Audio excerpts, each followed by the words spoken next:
திருப்பரங்குன்றத்தில் இருக்க கூட்டம் வந்து பார்த்தீங்கன்னா இவ்வளவு கட்டுப்பாடு, தமிழகம் முழுசும் கட்டுப்பாடு இருந்தும் இவ்வளோ பேர் ஒன்று திரண்டிருக்கோம். இது வந்து திமுகவுக்கான மிகப்பெரிய அழிவு காலத்தை தான் குறிக்குது. திமுக வந்து கண்டிப்பான முறையில் அழிக்கப்பட வேண்டிய கட்சி. அதில் இருக்கக்கூடிய சித்தாந்தங்களும் சரி, எதுவும் சரி, நடைமுறை வாழ்க்கைக்கு மொத்தத்துக்கு ஒரு மனித வாழ்க்கைக்கு கேடானது அது. திமுகங்கிறதோட கொள்கையும் சரி, திமுகவும் சரி. அது வந்து பார்த்திங்கன்னா இப்போ இதில் இருக்கிறதுல வந்து பார்த்திங்கன்னா திமுகவுக்கு ஒரு நடுக்கம் ஏற்படும். இன்னி இந்துக்களுக்கு பார்த்தீங்கன்னா நீ சேகர் பாபுவும் சரி, மற்ற அமைச்சர்களும் சரி, ஒரு கோயிலாக காவடி தூக்கிட்டு ஓடி வருவாங்க. கனிமொழியக்க நீ எந்த கோயிலில் நீ உட்காந்து ஓட்டு கேட்க போகிறாங்கங்கிறது தெரியல. இதில் பார்த்தீங்கன்னா ஏற்கனவே கல்யாண வீட்டுக்கு போகும்போது கூட சொல்லுவார் நம்ம ஸ்டாலின் அவர்கள், இந்து சடங்குகள்லாம் அசிங்கமானதுன்னு. இன்னி அந்த அசிங்கத்தை தேடி தான் அவர் ஓடி வருவார். ஆனால் மக்கள் வந்து அவருக்கு சரியான முறையில் அந்த பாடத்தை கற்றுக் கொடுக்கணும். இந்துக்களுக்குன்னா இந்துக்கள் முறைகளே வந்து அசிங்கமானதுன்னு சொன்னார் இல்லையா? இப்போ பயந்துக்கிட்டு அவர் என்ன செய்வார், நானும் இந்து தான், என் கட்சியில் 1.5 கோடி இந்துக்கள் இருக்காங்க அப்படின்னு சொல்லிட்டு அவர் வந்து இந்த விஷயத்தை, இந்த இந்துக்களை பழையபடிக்கு திசை திருப்புற நோக்கத்தில் அவர் இருப்பார். கண்டிப்பான முறையில் இந்துக்கள் வந்து என்னன்னு கேட்டிங்கன்னா அதுக்கெல்லாம் இடம் கொடுக்கவே கூடாது.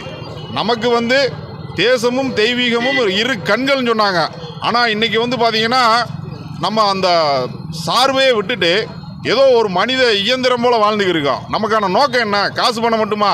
திமுக காரங்க இவ்வளோ காசை வச்சு என்ன செய்ய போகிறாங்க? அது நமக்கு எதிராக தான் திரும்பும். நாளைக்கு அது வந்து பார்த்திங்கன்னா ஊழல் அது எப்படி மாறுது? திரும்பவும் பார்த்தீங்கன்னு வைங்களேன், அது ஏன்டா அந்த ஊழல், யாரா அந்த சார் அப்படின்னா எங்கிட்ட ஒரு பக்கம் திசை திருப்பி வருது.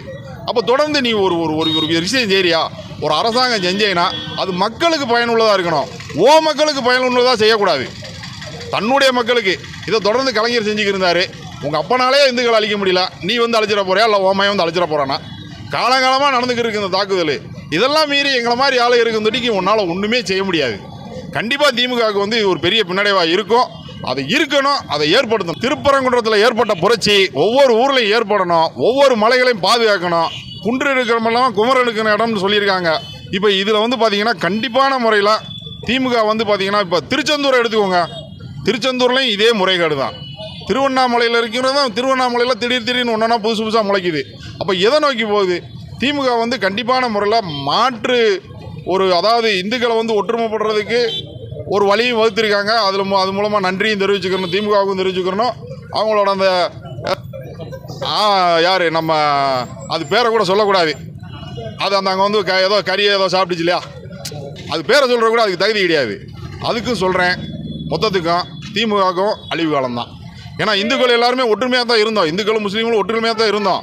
இப்போ இந்த விஷயத்தில் முஸ்லீம்களுக்கு அவங்க வந்து மௌனம் காக்கணும். இதே இது நம்ம போய் ஒரு கோயிலில் போய் ஒரு தவறான விஷயங்கள் செஞ்சுருந்தா விடுவாங்களா? இல்லை நம்ம போய் செய்வோமா? இவ்வளோ மனச்சாட்சியோடு செய்வோமா ஒரு இந்து? அப்போ என்னோட உணர்வை வந்து அவன் புரிஞ்சுக்கிறவனாமா? நான் போய் செய்வேனாங்க ஒரு இடத்துல தெருக்கு பள்ளிவாசல் இருக்குது, நான் செய்வேனா? நான் அதை 100 தடவை கடந்து போயிட்டு வந்துக்கிட்டு இருக்கேன். அப்போ உங்களுக்கு நான் ஒரு மரியாதை கொடுக்குறேன், நீங்கள் ஏன் எனக்கு அந்த மரியாதையை கொடுக்க மாட்டேன்றீங்க? அப்போ மற்ற முஸ்லீம்களும் இதை பார்த்துக்கிட்டு சும்மா தானே இருக்காங்க. அப்போ நீங்கள் என்ன நினைக்கிறீங்க? திமுக வந்து ரொம்ப ஒரு கீழ்த்தரமான அரசியல் பண்ணிக்கிருக்காங்க. இது கண்டிப்பான முறையில் திமுகவுக்கு அழிவை தான் ஏற்படுத்தும். திமுக இப்போ நடந்த நிகழ்ச்சிக்கு நடுங்கிட்டு இருக்காங்க. இன்னுமே திமுக வந்து மாற்றில் வந்து ரொம்ப அவங்க வந்து ஒரு மோசமான விளைவுகளை தான் திமுக சந்திக்கும். ஆனால் என்னன்னு கேட்டிங்கன்னா இன்னி வந்து நாங்களாம் இந்துக்கள்னு சொல்லிட்டு தான் ஓடி வருவாங்க. மக்கள் வந்து அதை எதை கொண்டு அடித்து விரட்டணுமோ அதை கொண்டு அடித்து விரட்டணும்.